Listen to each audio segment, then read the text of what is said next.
두산 에너빌리티 주주님들 반갑습니다. 오 선생입니다. 이른 아침부터 이 영상 찾아봐 주신 분들 바쁜데 시간 내주시는 만큼 정말 중요한 얘기 해드릴 거니까 짧게나마 집중해 주시고 시작 전에 구독과 좋아요 한 번씩 부탁드리겠습니다. 어제 아침 IM증권에서 두산 에너빌리티 분석 보고서가 하나 나왔었는데요. IM증권은 올해 상반기 두산 에너빌리티는 국내외 가스터빈과 중동 가스복합 프로젝트 등을 기반으로 7조 1천억 원 수준의 신규 수주를 달성하면서 순항 중에 있다고 밝혔습니다. 수주 잔고는 지난해 말 23조 2천억 원에서 올해 상반기 26조 4천억 원으로 3조 원 넘게 늘었어요. 올해 하반기가 더 중요한데요. 미국 에너지뷰가 웨스팅하우스와 유틸리티가 추진하는 최대 5개 프로젝트에 175억 달러 규모의 장기구매 자금 대출 프로그램을 발표했고 올해 중으로 2개 특수목적 법인에서 발주가 이뤄지면서 두산 에너빌리티의 원자로와 증기 발생기 수주가 가시화될 것으로 예상됩니다. 두산 에너빌리티는 연간 SMR 20모듈을 대량 생산하는 체계를 구축 중이며 28년 하반기부터 생산이 본격화될 전망인 건 아실 겁니다. 주주님들 이 내용이 왜 중요하냐면요. 어제장이 그렇게 빠졌었는데 두에빌이 버텨준 이유가 단순한 기술적 반등이 아니라는 겁니다. 수주잔고 26조와 하반기 수주 가시화, 이 펀더멘털이 주가 밑을 받쳐주고 있어요. 자, 어제 시황 정리하고 갈게요. 코스피가 5% 하락으로 6,257포인트로 마감했습니다. 삼성전자, SK하이닉스 각각 약 10% 가까이 급락했고요. 원인은 미이람 협상 불합실성, 이거 어제 영상에도 말씀드렸었으니까 오늘은 두 번째 원인을 좀 더 깊게 짚어드려 볼까 합니다. 주주님들 레버리지 쇼크 뒤엔 외국인이 0.001초 단타, 이게 그냥 자극적인 제목이 아니에요. 실제로 숫자가 나왔거든요. 지난 7월 단일 종목 레버리지 ETF 거래에서 외국인 비중이 39%였습니다. 평소 코스피 외국인 거래 비중이 24에서 28%인 점을 고려해보면 레버리지 ETF에만 외국인 거래가 유독 몰린 거였죠. 증시가 크게 출렁인 7월 20일에는 외국인 비중이 49%까지 치솟았었습니다. 이게 무슨 구조냐면요. 자금 빵빵한 외국인이 삼성전자, SK하이닉스 본주에 큰 돈을 넣으면서 동시에 떨어지는데 베팅하는 인버스도 같이 삽니다. 본주에서 가격 끌어올려서 개미들 따라붙게 만든 다음에 차익 실현해버리고 동시에 인버스에서도 차익을 가져가는 거예요. 개미만 양쪽에서 털리고 있습니다. 금융투자업계 관계자는 HFT, 외국계 고빈도 매매죠. HFT는 기업의 실적이나 성장성보다 짧은 시간에 발생하는 가격 변동을 기회로 활용한다. 속도가 빠른 외국계 알고리즘이 개인보다 유리할 수밖에 없는 구조라고 말했습니다. 더 놀라운 건 이 HFT가 1000분의 1초 단위로 주문과 취소를 반복하는 초고속 매매에 ETF 시장 비중이 2010년 12.74%에서 지난해 54.95%까지 폭증을 했고 그 HFT 거래의 외국인 비중이 매년 90%를 웃돌았다는 겁니다. 결과가 어떻게 됐냐? 7월 한 달 동안 증권사가 강제로 처분한 개인 투자자 주식이 약 1조 원에 육박했다는 소리죠. 빚내서 투자했던 개인들이 급락을 버티지 못하고 강제 청산에 내몰린 거예요. 국회에서도 이 문제를 인지하기는 했습니다. 단일 종목 레버리지 ETF 쏠림 위험성이 계속 거론은 되고 있어요. 근데 대안을 아직 내놓지 못하고 있는 아주 답답한 상황인 거죠. 알면서도 못 막고 있습니다. 주주님들 이게 왜 두에빌 얘기랑 연결이 되냐면 7월 내내 이 구조 안에서 개인들이 털리고 외국인이 먹는 장이 반복됐었는데 두에빌은 그 소용돌이 한가운데서 어제도 버텨줬다는 겁니다. 이 얘기는 잠시 후 수급 파트에서 자세히 짚어드릴 거고요. 오늘 핵심 3가지 말씀드릴 겁니다. 첫째, 어제 코스피 폭락장에서 두에빌 혼자 버텨준 수급 신호가 무슨 의미인지. 둘째, 11일 뒤로 다가온 빌 게이츠 방안, 지금 이 타이밍에 왜 중요한지. 셋째, 이번 주 장 어떻게 대응하시면 좋을지 시나리오 말씀드리겠습니다. 이른 아침부터 영상 찾아봐 주신 분들 저도 새벽에 자료 정리하면서 이슈 항상 아침에 말씀드릴 거니까 영상이 도움이 되신다면 구독과 좋아요 한 번씩 부탁드리고요. 두에빌 다시 10만원 돌파진 의미로 댓글에 두산 화이팅 한 줄씩만 남겨주시면 감사하겠습니다. 어제 수급 보겠습니다. NH투자증권이 12만 6천 주로 순매수 1위, KB증권도 7만 3천 주나 들어와줬죠. 지난주 금요일에 대량으로 들어왔던 JP모건서울은 어제 일부 차익 실현하면 빠졌고 기관도 소폭 매도 우위였습니다. 개인이 받아내면서 도지형 캔들이 만들어진 구도고요. 여기서 중요한 포인트가 있습니다. 삼성전자, SK하이닉스가 10%씩 빠지는 날 두에빌은 부합으로 버텨준 거죠. 거래량은 350만 주로 줄긴 했지만 7월 내내 반도체 레버리지 ETF로 극단적으로 쏠렸던 수급이 이제 다른 곳을 찾고 있다는 신호가 되겠죠. 그 후보 중 하나가 두에빌이 속한 전력 인프라 섹터입니다. 아까 시황에서 말씀드린 그 HFT 구조 기억하시죠? 0.001초로 움직이는 외국계 알고리즘이 7월 내내 가장 크게 치고 빠진 게 어디냐? 삼성전자, SK하이닉스, 레버리지 ETF입니다. 단기 변동성이 크고 거래량이 폭증하는 종목이 타깃이에요. 저희 두에빌은요, 그 알고리즘이 노리는 구조랑 거리가 있습니다. 그러니까 어제 코스피 5% 빠지는 장에서 두입일에 들어와 있는 외국인 수급은 단타 알고리즘이 아니라 진짜 중장기 포지션이라는 거예요. 골드만삭스가 꾸준히 누적 순매수를 이어가고 있는 것도 이 맥락에서 봐야 합니다. 일목균형표 구름대 상단까지 올라오려면 85,000원대 이상이 필요하고 추세 전환을 선언하기엔 아직 몇 주가 더 필요하죠. 지금은 바닥을 다지고 있는 구간이고 오늘 장 열리자마자 무작정 들어가시는 것보단 시초가 방향 먼저 보시고 움직였었으면 좋겠어요. 버텨야 하는 이유 제가 하나 더 드리겠습니다. 바로 11일 뒤에요. 주주님들 빌 게이츠가 8월 14일 딱 11일 뒤에 한국에 옵니다. 국무총리와 면담도 하고 SK, 현대 등 국내 기업과도 만나죠. 테라파워 이사회 의장이 한국을 찾아서 한수원과 HD 현대, 두산 에너빌리티 경영진을 만나 미국 와이오밍주에서 건설 중인 캐머러 1호기를 진행 상황 점검하고 소속 SMR 사업에서 한국 기업의 참여 범위를 넓히는 방안을 논의할 예정이죠. 이게 남의 잔치가 아닙니다. 두해빌 경영진도 직접 만나는 자리고요. 이미 작년 8월에도 빌 게이츠가 방한해서 최태원 회장, 정기선 회장, 이종 회장 등 주요 기업인들과 차세대 원전 AI 분야 협력 가능성을 이미 협의했었어요.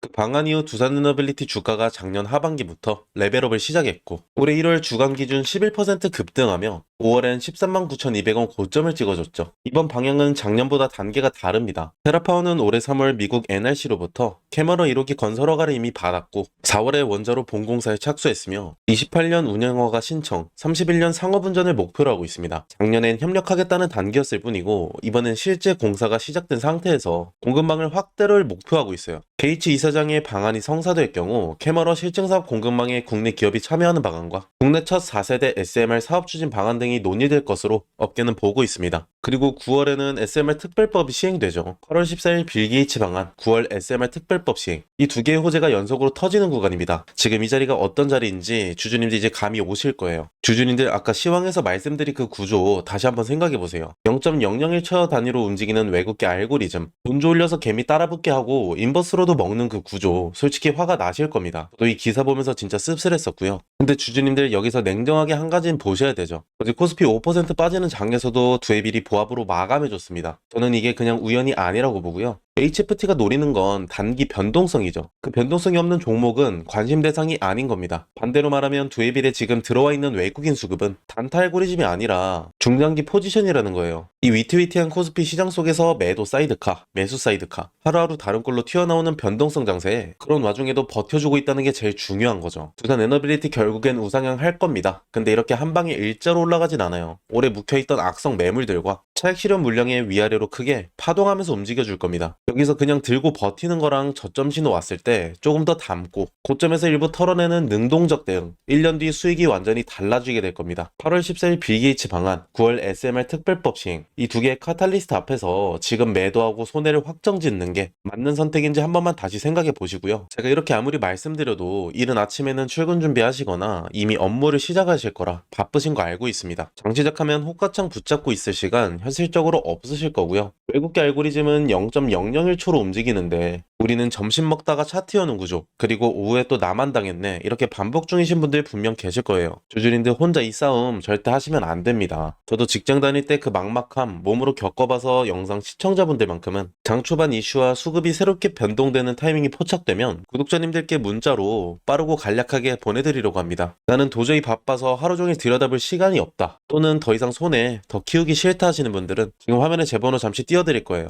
010-7636-7846이고요. 제 번호로 두산 이렇게 두 글자 문자 보내주시면 8월 14일 빌 게이츠 방한 전후에 대응하는 방법, 이 변동성 장에서 저점 신호 나오면 바로 알려드리고 같이 대응해드리겠습니다. 제가 드리는 답장을 우선 받아보시고 공짜로 주는 정보가 좋으면 얼마나 좋겠어 이렇게 의심이 되실 수도 있으시니까 우선 바로 투자에 참고하시지 마시고 며칠 관망하시다가 따라오셔도 좋을 것 같아요. 주주님들 손해보실 건 없고요. 그리고 길다면 긴 시간 동안 지금까지 영상 시청해주신 주주님들 제가 선물 하나 준비했습니다. 오늘 이렇게 코스피 또 조정받는 장에서도 30% 급등한 상한가 종목들은 항상 있었습니다. 지금 저희 전문가들 사이에서 한 기업이 회자가 되고 있는데요. 현재 완전한 쌍바닥 구간이 형성이 되었고 꾸준하게 외인이 매집해 나가고 있는 종목이 지금 저렴한 가격에 있는데 이전에 제가 영상에서 해당 종목명 말씀드렸다가 저를 사칭한 불법 리딩업자들이 그 정보를 돈 받고 팔고 있더라고요. 그래서 제가 영상에서 말씀 안 드릴 거고 대신 두산에너빌리티 주주님들이 아실 수 있게 특별히 힌트 풀어드리겠습니다. 조금만 더 집중해서 시청해 주시기 바랍니다. 자, 여기서 중요한 거 하나 말씀 말씀드립니다. 오늘 종목 보셨잖아요. 방향성은 명확하죠. 근데 여기서 한 가지 생각해 보셔야 할 게 있어요. 대형주 하나에 핵심 재료가 붙을 때 그 수혜가 그 회사 혼자에게만 가는 게 아니에요. 그 안에 들어가는 수백 개의 부품과 소재를 납품하는 협력사들, 공급망 전체가 같이 움직이거든요. 투자 관점에서 이게 굉장히 중요한 포인트입니다. 대형주는 이미 시장에 충분히 알려져 있고 기관과 외국인이 선점한 경우가 많아요. 그래서 같은 재료가 터져도 상승폭이 제한되는 경우가 생기죠. 반면에 그 대형주의 부품을 납품하는 공급망 소형주는요, 시가총액이 훨씬 작기 때문에 같은 재료에 훨씬 탄력적으로 반응합니다. 대형주가 10% 움직일 때 공급망 소형주는 30%, 50% 아니 그 이상도 움직이는 패턴이 발견돼요. 실제로 이런 패턴 이미 보셨잖아요. 레인보우 로보틱스가 삼성이 인수될 때 로봇 부품 공급사 SPG가 2만원에서 16만원까지 약 800% 가까이 올랐습니다. 공급망 소형주가 메인 플레이어보다 훨씬 탄력적으로 움직인다는 걸 보여준 대표 사례예요. 이게 단순히 운이 아니에요. 구조적으로 그렇게 될 수밖에 없는 거고요. 대장주에 모멘텀이 붙는 순간 시장은 그 밸류 체인 안에 있는 기업들을 빠르게 탐색하기 시작하거든요. 수급이 몰리면 시가총액이 작은 종목일수록 주가 반응 속도와 상승 탄력이 훨씬 커지는 건 주식시장에서 반복적으로 검증된 패턴입니다. 그래서 제가 항상 말씀드리는 게 있어요. 대형주 하나만 보시는 건 절반만 보시는 겁니다. 포트폴리오 관점에서 대형주와 함께 그 공급망 안에 있는 핵심 협력사를 함께 담으셔야 목표 수익률을 제대로 끌어올릴 수 있어요. 대형주는 안정성, 소형 공급망주는 수익률 극대화, 이 두 가지를 조합하는 게 지금같이 불안한 장세에서 가장 합리적인 접근이에요. 지금 제가 주목하고 있는 종목이 하나 있는데요. 오늘 말씀드린 핵심 대장주의 밸류체인 안에서 특정 부품을 국내에서 사실상 독점 공급하고 있는 구조를 가진 회사예요. 대장주가 수주를 따낼 때마다 이 회사 부품이 반드시 들어가야 하는 구조이고, 대장주 모멘텀이 강해질수록 이 회사의 실적 가시성도 함께 높아지는 구조예요. 여기서 포인트가 두 가지예요. 첫 번째는 독점 구조이고요. 단순히 납품하는 게 아니라 국내에서 대체제가 없는 구조입니다. 대장주 입장에서도 이 회사 말고는 선택지가 없다는 거예요. 수주가 늘면 이 회사 매출이 따라 올라가는 건 구조적으로 정해진 그림입니다. 두 번째는 수급이에요. 아직 시장에 크게 알려지지 않은 상태인데 외국계 창구에서 조용히 순매수가 쌓이고 있는 흐름이 포착되고 있어요. 보통 이런 패턴의 종목들은요, 외국계 수급이 어느 정도 쌓인 이후에 재료가 수면 위에 올라오면서 국내 개인 수급까지 붙는 구조로 가거든요. 그때는 이미 초기 매집 구간이 끝난 다음이에요. 저희 전문가들 사이에서는 지금이 그 이전 구간이라고 판단하고 있습니다. 스마트머니가 포지션을 잡고 있는 바로 그 타이밍이에요. 예전에 일반 회사원이 에코프로에 투자해 수익을 3배 넘게 올렸다는 기사 기억하시나요? 월 170만원 받던 교사가 5년 만에 20억 자산가가 됐다는 기사도 있고요. 이분들의 공통점이 하나 있습니다. 남들이 낯설어 할 때 들어갔다는 거예요. 큰 수익은 늘 낯선 구간에서 시작됩니다. 망설이는 순간 기회는 지나가고 결국 잡는 사람만 가져갑니다. 본 영상에서 해당 종목 이름을 바로 말씀드리고 싶은데요. 시장에 아직 크게 알려지지 않은 종목이라서 영상을 통해 불특정 다수에게 공개되는 순간 진입 가격 자체가 올라가 버릴 수 있거든요. 그러면 정작 여러분들이 좋은 자리에서 못 들어가게 되는 상황이 생겨요. 그게 제가 원하지 않는 상황이에요. 번호 하나 띄워드릴 텐데요. 010-7636-7846으로 히든이라고 문자 한 통만 주시면 해당 종목 목표 매수가, 매도가, 그리고 실시간으로 업데이트되는 수급, 재료까지 정리해서 문자로 보내드리고 있습니다. 선착순 200분께만 드릴 예정이라 서두르시는 게 좋을 것 같아요. 100% 무료로 드리고 있고요. 부담 없이 받아보시고 최종 판단은 항상 본인 기준으로 하시면 됩니다. 오 선생이 가입을 권유하거나 금전을 요구하는 일은 절대 없으니 걱정 마시고 구독과 좋아요만 눌러주셔도 감사합니다. 마지막으로 한 가지만 솔직하게 말씀드릴게요. 제가 이걸 무료로 드리는 이유 궁금하시죠? 사실 간단합니다. 제가 여러분들한테 좋은 종목 알려드리고 여러분들이 실제로 수익을 경험하시면 자연스럽게 이 채널이 성장합니다. 저는 조회수로 먹고 사는 사람입니다. 여러분 수익이 곧 제 성장이에요. 한 가지 말씀드리고 싶은 건요, 주식시장에서 타이밍이라는 게 정말 잔인합니다. 똑같은 종목을 보고도 어떤 분은 저점에서 잡고 어떤 분은 뉴스 나오고 나서 고점에서 들어가요. 두 분 다 같은 종목을 산 거지만 결과는 완전히 달라지는 거죠. 지금 이 순간 문자 한 통 보내시는 분은 전자가 될 수 있고 고민하다 나중에 보내시는 분은 후자가 될 가능성이 높습니다. 저는 그 차이를 만들어 드리고 싶습니다.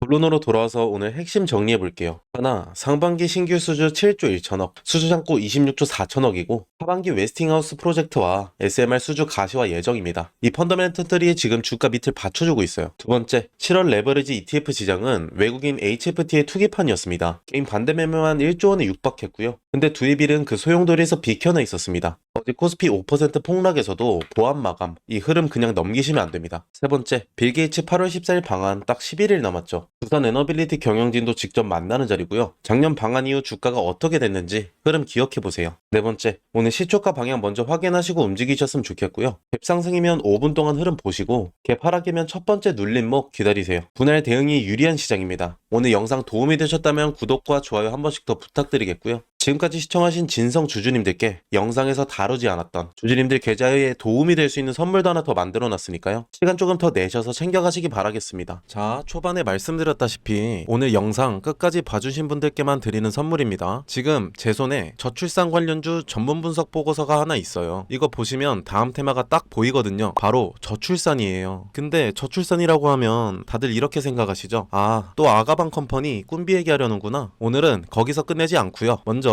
숫자부터 보실게요. 2024년 합계 출산율 0.75명이에요. 서울은 0.58명. OECD 꼴찌도 아니라 비교 자체가 안 되는 수준이고요. 51개월 연속으로 사망자가 출생아보다 많아요. 대한민국이 지금 자연 감소 중입니다. 일론 머스크가 직접 말했습니다. 3세대 후 한국 인구는 현재 3%, 5천만 명이 150만 명이 된다고요. 북한이 침공할 필요도 없다. 그냥 걸어 넘어오면 된다는 말까지 나왔어요. 그러면 정부가 가만히 있겠어요? 아니죠. 이재명 정부가 19조 추경을 쐈어요. 신혼부부 1억 대출에 자녀 첫째 낳으면 이자 면제, 둘째 원금 50% 감면, 셋째는 전액 탕감이에요. 아동수당은 8세 미만에서 18세 미만으로 확대, 아이돌봄 소득 기준은 전면 폐지예요. 그리고 이 정책들이 2026년 올해 전국으로 확대됩니다. 돈이 풀리는 거죠. 돈이 풀리면 주식시장에서 테마가 만들어지는 건 당연한 거죠. 자, 그러면 어디로 돈이 가냐? 이 보고서에서 저출산 관련주를 세 그룹으로 나눠놨어요. 첫 번째 그룹은 정책 발표 때마다 가장 먼저 반응하는 대장주예요. 아가방 컴퍼니, 꾼비, 에르코스 이 종목들은 정부 출산 정책 발표 시 즉각 상한가 경향이 있어요. 근데 이거 다 아시죠? 테마주 조금만 보신 분들은 다 알고 계실 거예요. 두 번째 그룹은 실적이 같이 따라오는 콘텐츠, 교육주예요. 삼성출판사가 대표적인데 이 회사는 아기상어 만든 핑크퐁 컴퍼니 지분을 가지고 있어요. 출산율과 무관하게 글로벌 IP가 성장하는 구조라서 다른 저출산 테마주랑 결이 달라요. 세 번째 그룹은 실수요 기반이에요. 깨끗한 나라, 매일 유업처럼 실제 유아용품, 식품 수요가 기반인 종목들이고요. 여기서 중요한 포인트 하나 짚을게요. 저출산이 심해질수록 오히려 커지는 시장이 있어요. 프리미엄 유아용품 시장입니다. 아이를 덜 낳으면 한 명에게 더 좋은 걸 쓰거든요. 이 역설이 지금 이 테마에서 진짜 기회입니다. 그리고 이 테마의 모멘텀은 한 번으로 끝나지 않아요. 인구정책 비서관이 올해 취임했고 19조 추경 집행이 상반기 중에 본격화됩니다. 2027년 초에는 출산율 통계 발표도 있어요. 트리거가 반복적으로 생기는 구조라는 거죠. 이 보고서에 담긴 종목별 매수 타점이랑 전략까지 정리해서 보내드리고 있습니다. 위에 보이시는 번호 010-7636-7846으로 저출산이라고 문자 한 통만 주시면 바로 보내드리겠습니다. 불법 사이트 가입 권유, 금전적 요구 절대 없으니 걱정하지 마시고요. 정찰주 느낌으로 들어갔다가 갈 데가 잡힌다 싶으신다면 구독자분들 소액으로 수익 극대화하시라고 추천드리는 종목들입니다. 단 반드시 말씀드려야 할 게 있어요. 이 종목들 대부분 소형주예요. 변동성이 극심하고 뉴스가 소멸하면 급락도 가능합니다. 분할 매수, 손절 기준 사전에 꼭 세우고 들어가셔야 해요. 그 과정 제가 도와드리도록 하겠습니다. 저출산은 단순한 테마가 아니에요. 대한민국이 국가 존립을 걸고 돈을 쏟는 분야입니다. 이 흐름 먼저 잡는 사람이 임자고요. 오늘도 끝까지 시청해주셔서 감사합니다. 다음 영상에서 뵐게요.